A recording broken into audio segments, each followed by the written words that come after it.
achète rien. Quand tu auras mon âge, tu auras en avoir un. Mais non, mon père, il a pas assez de sous. Bah, je t'en achète rien.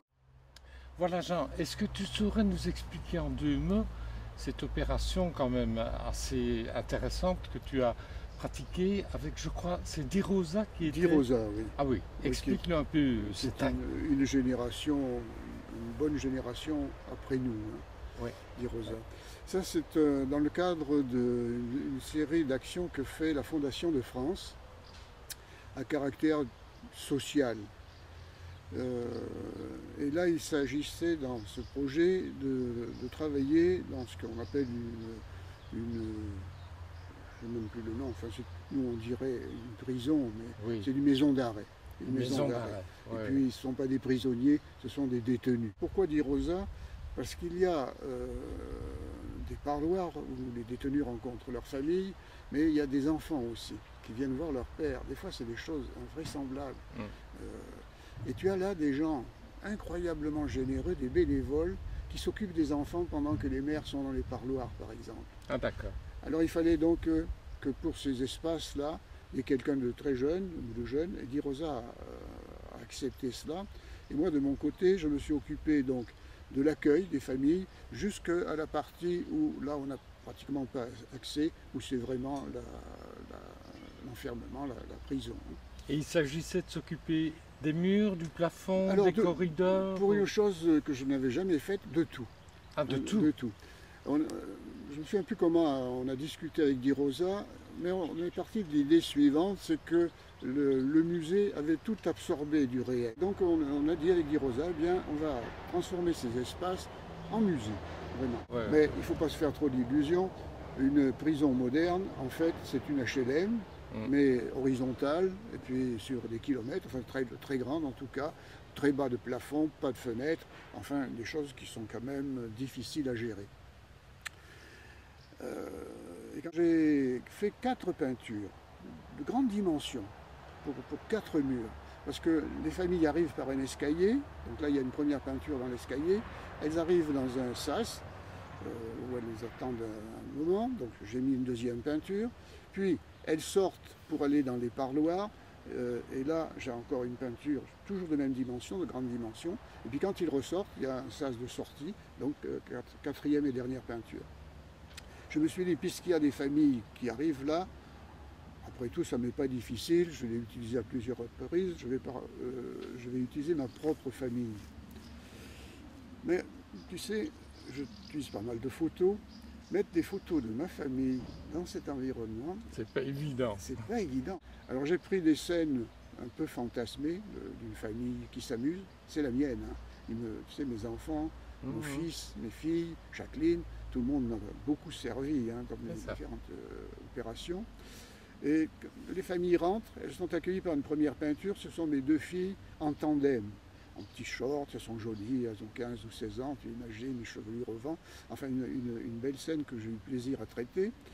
La deuxième peinture, c'est à peine si je me souviens maintenant, oui, on avait fait un petit film avec mon fils en bord de Seine, un monument que je trouve extraordinaire, qui célèbre la mort d'aviateurs qui s'étaient portés au secours, tu te rends compte, d'une expédition polaire.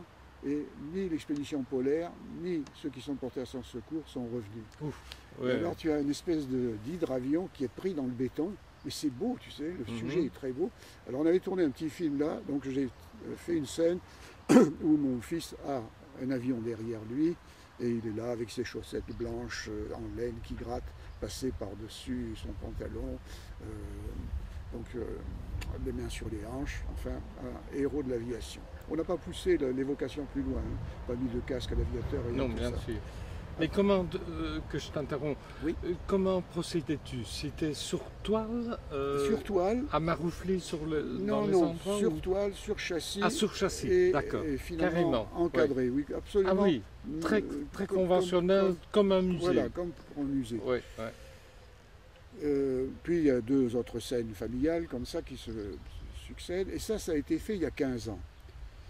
Donc ça ne vieillit pas beaucoup. Les peintures n'ont pas été touchées, sauf, je pense que c'est un enfant petit qui, pendant qu'il n'était pas surveillé, a mis le doigt et a fini par creuser la toile. Mais c'est la seule.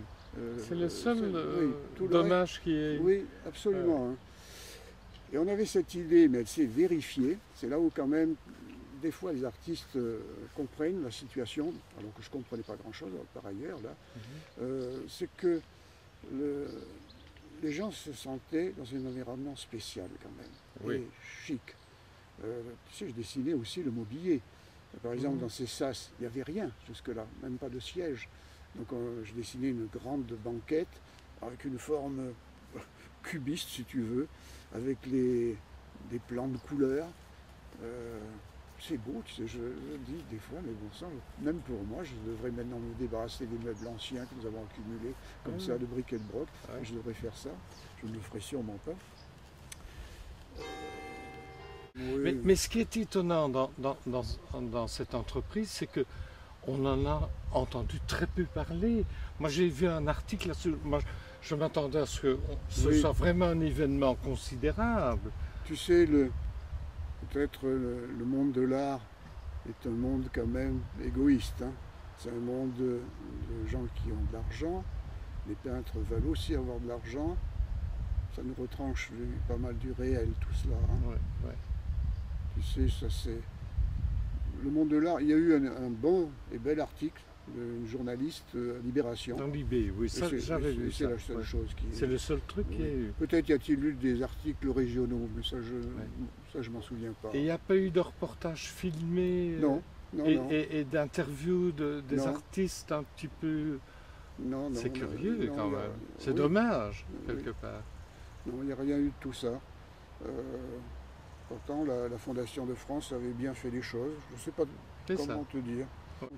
Oui, tu parlais des réactions écrites de ce journal alors, interne. On a affaire à ces jeunes et moins jeunes. Ils ont un type qui les dirige, qui est un rédacteur en chef. Qui a dû être journaliste dans sa vie. Ouais. Alors là, j'étais très à l'aise avec eux. Vraiment très à l'aise. Je me suis même dit pour ma gouverne, si jamais je dis vie, autant savoir, si on me colle en tôle, mais je demanderai s'il y a un journal local et je leur proposerai de faire au moins des illustrations. Peut-être les articles aussi. Et il y a aussi les gardiens. Et les gardiens... Comment ils réagissaient? Alors, il y en a qui réagissent, il y en a au moins 2 qui ont réagi très bien. Mais tu as d'autres qui font un métier quand même dur. C'est un métier très dur. Ils sont enfermés aussi. Ils sont enfermés, ils ont affaire à des types avec qui ils sont en opposition très souvent. Ça donne lieu à des tiraillements et des scène, clans. Récemment, moi j'étais abasourdi, je ne savais pas quoi faire. J'étais terrorisé un peu. Donc ils disaient, mais les gardiens, je pense qu'ils se disaient obscurément, mais on leur fait des trucs formidables. On leur fait des cadeaux bien et nous... bien mieux que ce qu'il y a de chez moi. Et ces types qui sont des paumés, des pauvres mecs, des dealers, enfin ainsi de suite. Quoi. Bon, oui, il y avait une réaction un peu comme ça, tu as senti de la part de certains. Alors par chance, tu as toujours dans des groupes d'opposition comme ça, tu en as un ou deux qui subitement, soit parce qu'ils sont plus intelligents, soit parce qu'ils ont plus de sensibilité, que sais-je, se mettent de ton côté. Alors ça te sert de passerelle. Oui, voilà. Là par exemple, dans la deuxième phase, on a eu affaire à un type très bien, vraiment très bien. Donc on a eu peu de contact avec les contestataires. Et quant aux détenus, puisqu'ils ont un journal, ils ont entendu parler de cela. Ils disaient on ferait mieux de nous donner une ration supplémentaire de ceci. Alors, il fallait expliquer, mais c'est pas facile, que c'était de l'argent de provenance diverse. Que on ne peut pas mélanger. Que c'est pas une cassette dans laquelle on prend tant de billets et on paie ceci. Bon, c'est passé comme ça, quoi. En tout cas, c'est un bon souvenir. C'est un souvenir qui t'a... Oui, qui m'a même, comme homme, qui m'a fait du bien, quoi. Justement, avec cette idée que on joue les pauvres types, souvent, mais en fait, on est choyé quand même. Bien sûr. Même si on a la baston des fois, mais enfin, on est quand même choyé. Puis tu sais, beaucoup sont jeunes. Pour moi, ceux que j'ai rencontrés, c'était comme si c'était mes fils qui avaient mal viré, quoi. Tu rencontres les détenus, ils sont comme toi et moi. Quoi qu'ils aient fait, tu as même le type qui est un criminel. Ils sont comme nous. Comme un criminel, mais tu as le même contact. Hein. On a eu à faire à un moment donné pour autre chose. Il y en avait un dans le groupe qui était très intelligent. Je ne sais pas ce qu'il faisait dans le civil, mais avec qui il y avait le langage, parce que c'est ça qui est déterminant. Et là, on m'avait expliqué ça, mais je l'ai vérifié. Très souvent, ces types tournent la réalité de telle manière qu'ils ne sont pas coupables. Oui, Ils bien le sûr. ressentent comme ça, Bien hein. sûr. Et puis Oui, oui. profondément. Oui, oui. C'est la société qui Oui. est coupable, Oui, et c'est oui. pas eux. Bon, quand tu es dans un scénario comme ça, tu sais que tu t'as qu'à te taire, tu Oui, l'écoutes, oui, tu oui, ne oui. peux pas corriger tout ça, Non. tu ne vas pas faire la morale en plus, Non, au surtout pas. nom de quoi. Ouais, ouais. Non, c'était une opération, je suis content d'avoir fait ça, content d'avoir bien visé avec Di Rosa. Et alors, dans la dernière phase, Di Rosa, il s'est sorti là. Ah Tous oui. les enfants, il vit à Lisbonne en ce moment. Tu sais, il fait le tour du monde des techniques artisanales et il Tiens. fait traiter ces sujets dans les différentes techniques. Mhm. C'est très intelligent parce que Mhm. beaucoup d'artistes utilisent le savoir-faire Mais de bien, l'Inde, oui, oui, des oui. gens, des fondeurs de bronze d'Afrique, ainsi de suite. Et à Lisbonne, donc, il fait de la céramique. Et il a fait des panneaux pour les enfants. C'est un paysage dans la maquette. Tu déplies, c'est un paysage en 10 ou 12 séquences comme ça. Et chaque séquence est dans une cellule. Mhm. Et au début de la visite, il y a le panneau entier, donc les gens comprennent bien. Il faut que je te parle d'une chose qui m'a beaucoup plu la dernière fois. Pour les parloirs, c'est difficile, hein. C'est des espaces très clos, hein, Mhm. très petits. Oui. Donc mettre du mobilier là-dedans, mettre déjà 2 sièges et une table, parce Ça qu'il le prend de faut, la place. ça prend de la place. Avec Jacqueline, on a couru les magasins, comme si on était des nouveaux mariés, comme si on achetait du mobilier. On a fini par trouver, je crois, je ne crois pas que c'était des fauteuils de Stark, mais en tout cas inspirés de cela. Mhm. Des fauteuils style Louis-Philippe, des fauteuils de style, mais Mhm. en plastique transparent. Mhm. Donc déjà, c'était une manière de gagner de la place. Et puis, il y avait le problème de la table. Il Mhm. fallait qu'elle soit solide.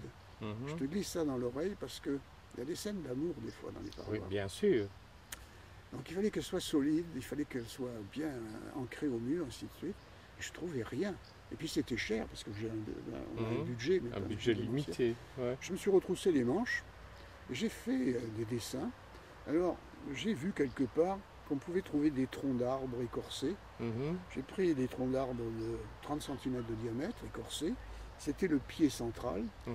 Et le plateau, on m'a conseillé un bois très dur, un bois de bambou, pas cher, mais très dur, fait de Mhm. latte. Mhm. Et j'ai fait découper le plateau, disons, un peu inspiré de Walt Disney. Enfin, quelque chose C'est ça. qui rappelle l'univers de la cabane. Au mur, j'ai pris des images, je dis des images qui sentent bon. Mhm. J'avais fait pour un grand magasin à Paris, comment est-ce Fauchon. pour Fauchon, Mhm. parce que j'y connaissais le PDG, il m'avait fait faire un programme avec leurs produits. Donc il m'avait donné des produits exotiques, hein. Et j'avais fait des photographies un peu singulières. Je te dis rapidement le processus. J'ai pris certaines de mes peintures que j'ai mis au sol. Dessus, j'ai mis une vitre à 6 cm. Et par-dessus, je posais des ananas, des orchidées. Enfin, voilà comment les choses se font. Est-ce que ça m'a aidé pour mon propre travail? Je ne saurais dire. Enfin, C'est une belle expérience. tu sais, j'avais beaucoup de gangsters dans mes peintures. Mais enfin, tu J'ai étais beaucoup- chez eux. J'ai beaucoup utilisé ça. Oui, sauf chez les petits. que c'est moins lyrique. Ils sont, comme on le disait, ils sont comme toi et moi, ils n'ont Oui. rien de spécial. Bien sûr.